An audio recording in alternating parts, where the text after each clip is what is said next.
je voulais faire, c'était vraiment une histoire où le personnage principal est une femme. Donc j'ai créé le personnage de Marion, une femme qui est perdue dans la forêt hantée par la mort, qui est là avec sa carte, qui doit retrouver Nouvelle-Éden, parce qu'elle espère que le remède créé par son ami Victor est encore fonctionnel, et elle y croit fort. Donc son histoire commence du côté de bord de mer, au niveau de Saint-Nicolas, et elle doit traverser la vallée des morts, rejoindre ce laboratoire Louis Pasteur. Et le côté un peu action et un peu physique du rôle que me proposait Nicolas me plaisait bien, parce que justement j'ai aussi pas mal travaillé j'ai fait de l'escrime ancienne et j'ai fait des reconstitutions de combats pendant plusieurs années. Donc voilà, ça m'a fait plaisir de reprendre un rôle un peu physique comme celui-ci. J'ai créé une histoire autour de ce personnage et j'ai rajouté un autre personnage qui est interprété par moi-même, Marc Robert, qui lui a une vision tout opposée d'elle, qui est vraiment perdu dans ce monde depuis 10 ans, qui n'a plus aucun espoir, qui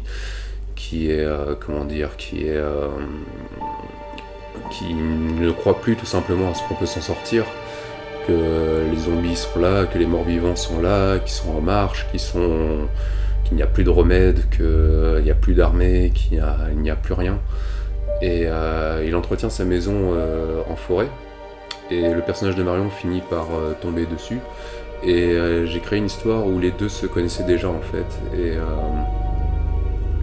c'est là où on rentre un peu dans une histoire d'amour caché, de retrouvailles, où le personnage de Marion, lui, était un peu déshumanisé, qui ne croyait plus en l'homme, qu'elle s'était perdue dans la vallée des morts, et elle finit par retrouver l'homme qu'elle connaissait, donc ce Marc Robert qu'elle connaissait du village Saint-Nicolas aussi.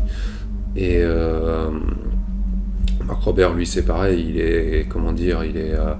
ça fait des années qu'il n'a pas vu une autre présence humaine, et je voulais raconter une histoire à propos d'une aventure humaine entre ces deux personnages. Nicolas, c'est un perfectionniste, donc on a travaillé dans ce sens, et puis le jour J est arrivé, et puis c'était... dire le texte, c'est quelque chose je pense, d'assez simple. À mon sens, c'est assez simple de dire un texte, mais vivre le texte, c'est quelque chose de très très très important.